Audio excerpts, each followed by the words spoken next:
The old train station in the rain. Evening settles over the old train station like a gentle blanket, and with it comes the rain.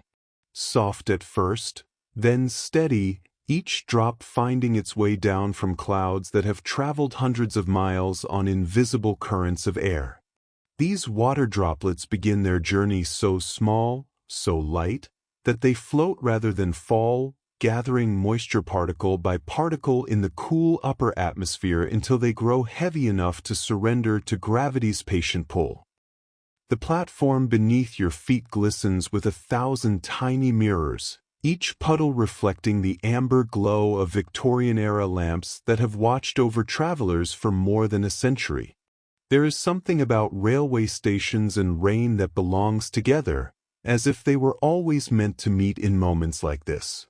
In the golden age of rail travel, passengers would stand on platforms just like this one, listening to the same rhythmic pattern of rainfall on iron roofs, waiting for steam engines that moved through the night like breathing, living creatures. The sound of rain on a train station platform creates what acousticians call pink noise, a particular frequency distribution where lower pitches dominate, each octave carrying equal energy. This is the sound that oceans make, that waterfalls whisper, that steady rain drums into our oldest memories. Our brains recognize this pattern as natural, safe, and our bodies respond by slowing the heart rate, deepening the breath, releasing the day's tensions into the patient arms of evening. Watch how the raindrops fall past the lamplight, each one a tiny traveler in its own right. Scientists have discovered that raindrops are not teardrop-shaped as we imagine them, but rather flattened spheres, like small hamburger buns tumbling through the air. They fall at different speeds depending on their size. The smallest drops drift down at a leisurely 3 miles per hour, while the largest plummet at 20 miles per hour, each finding its own path through the cooling air. The rails stretch out into the misty distance, 2 lines of steel that have guided countless journeys.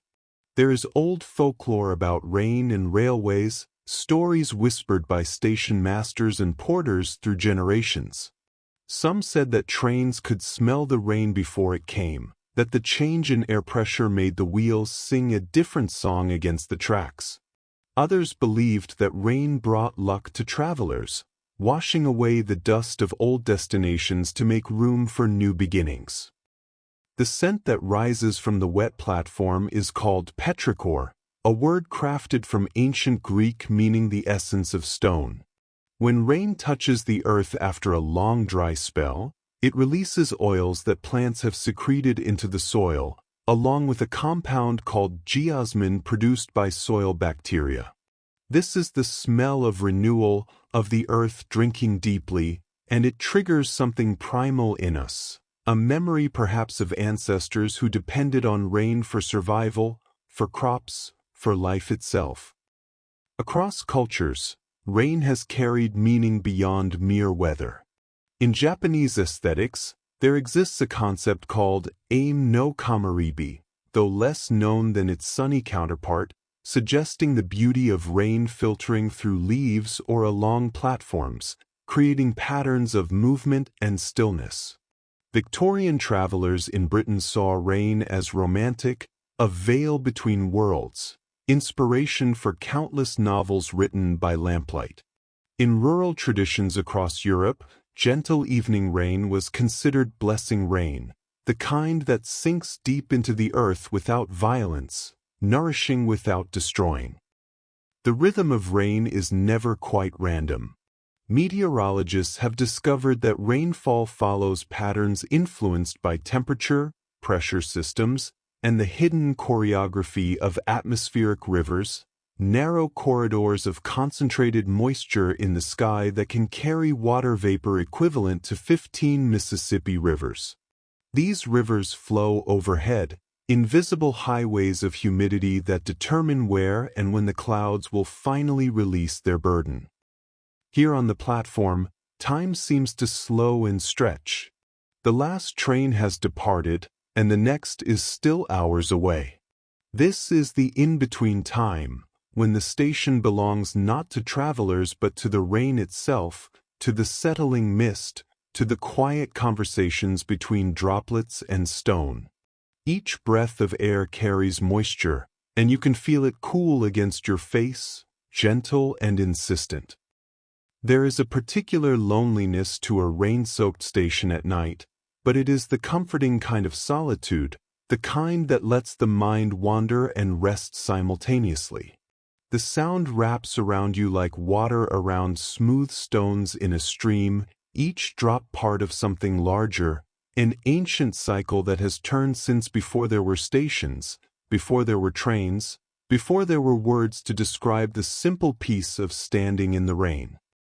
The amber lights flicker slightly in the wind, casting moving shadows that dance with the falling water. This dance has no audience but you, no purpose but to exist, to mark the passage of time in the softest possible way. And as you watch the rain trace its patterns in the air, on the platform, along the rails that lead to distant cities and sleeping countryside, you feel your own thoughts beginning to slow, to drift, to dissolve like mist into the patient, eternal night. The station will be here tomorrow, and the rain will come again, and the old lamps will glow, waiting as they have always waited, for travelers, for trains, for the gentle arrival of sleep. Thank you for listening to this peaceful journey.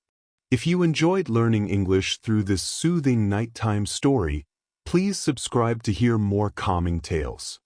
Leave a comment below with your requests. Tell us what landscapes, natural phenomena, or peaceful scenes you'd like to explore next as you drift into restful sleep. Sweet dreams.